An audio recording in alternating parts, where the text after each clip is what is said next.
Hello and happy Wednesday, everyone. It's Mrs. Carbajal here. Today I'm looking at our Algebra Suggested Distant Learning Study Schedule, and we're going to be talking about how to factor polynomials when there is a greatest common factor involved.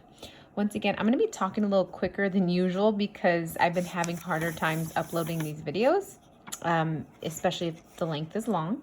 So please feel free to stop, and you can even look at the picture that I'll be posting afterwards.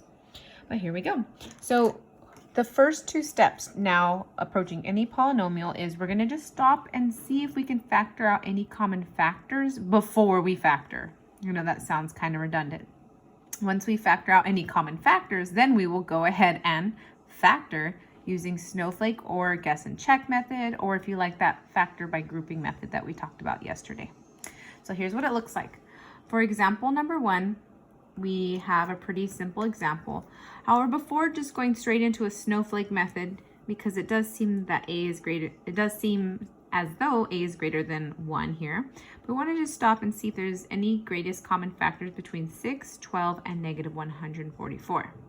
And so after a little bit of thinking here, I can see yes, the greatest common factor between all three of those does happen to be 6.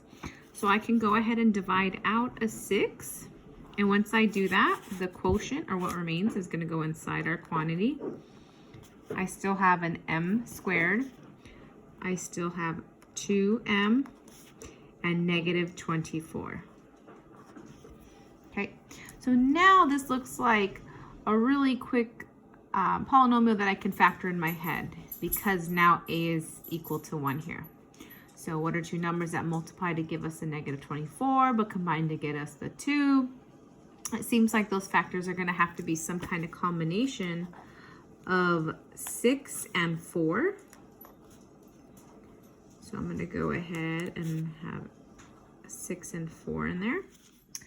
And then I'm trying to figure out the signs. What kind of combinations would allow me to have a negative product for negative 24, but combine to get me that positive 2. And the only combination that would work is if 6 was positive and if 4 was negative.